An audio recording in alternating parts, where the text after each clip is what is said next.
वक्फ कानून के विरोध में जब मुर्शिदाबाद जला तो कलकत्ता हाईकोर्ट के आदेश पर बीएसएफ की तैनाती हुई।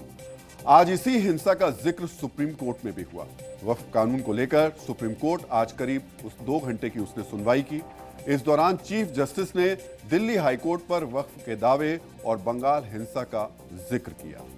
आज केंद्र सरकार के वक्फ संशोधन कानून के खिलाफ सुप्रीम कोर्ट में करीब 2 घंटे तक सुनवाई चली। CJI Sanjeev Khanna, justice PV Sanjay Kumar और जस्टिस केवी विश्वनाथन की बेंच ने मामले की सुनवाई की।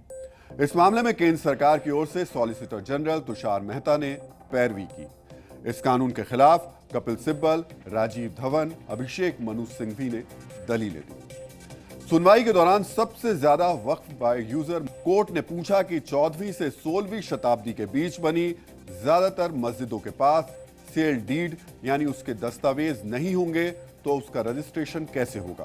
कोर्ट का कहना है कि ऐसी पुरानी मस्जिदों के दस्तावेज नहीं होने पर अगर वक्फ संपत्ति को खारिज कर दिया जाएगा तो आने वाले दिनों में विवाद और बढ़ेगा। कोर्ट ने पूछा कि अगर लोगों के पास दस्तावेज नहीं है तो क्या इसका मतलब यह है कि वो संपत्ति वक्फ नहीं मानी जाएगी। कोर्ट ने एक बड़ा सवाल यह भी पूछा कि जिन संपत्तियों को कोर्ट ने खुद मान्यता दे दी है उसे कैसे नकारा जाएगा। इस पर सॉलिसिटर जनरल तुषार मेहता ने कहा कि अगर वो प्रॉपर्टी रजिस्टर्ड हो चुकी है उस पर कोई असर नहीं होगा, वो वक्फ की ही प्रॉपर्टी रहेगी। आपको यहां यह समझा देते हैं कि वक्फ बाय यूजर संपत्ति का मतलब क्या है। वक्फ बाय यूजर उस संपत्ति को कहा जाता है जिसे लंबे समय तक धार्मिक या परोपकार के लिए इस्तेमाल होने से वक्फ माना जाता है।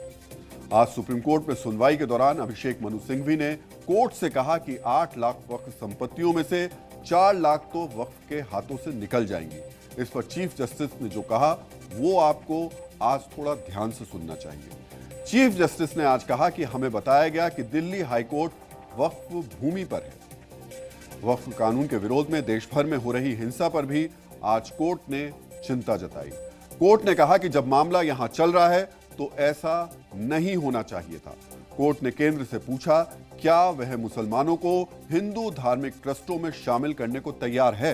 कोर्ट ने आज कहा कि कल अपने अंतरिम आदेश में 3 अहम मुद्दों पर रोक लगा सकता है। पहला, जिन संपत्तियों को कोर्ट ने वक्फ की संपत्ति घोषित कर दी है उसे निरस्त नहीं किया जाएगा। दूसरा, विवादित संपत्ति मामले में कलेक्टर जांच कर सकता है लेकिन अंतिम फैसला नहीं देगा। तीसरा, पदेन सदस्यों को छोड़कर काउंसिल और बोर्ड के सभी सदस्य मुस्लिम होंगे। कोर्ट आज इस मामले में अंतरिम आदेश पास करने ही वाला था लेकिन सरकार की ओर से एसजी तुषार मेहता और दूसरे वकीलों के अनुरोध पर कोर्ट ने ऐसा नहीं किया। सुनवाई कल तक के लिए टाल दी गई है। अब कोर्ट इस मामले में कल फिर से सुनवाई करेगा।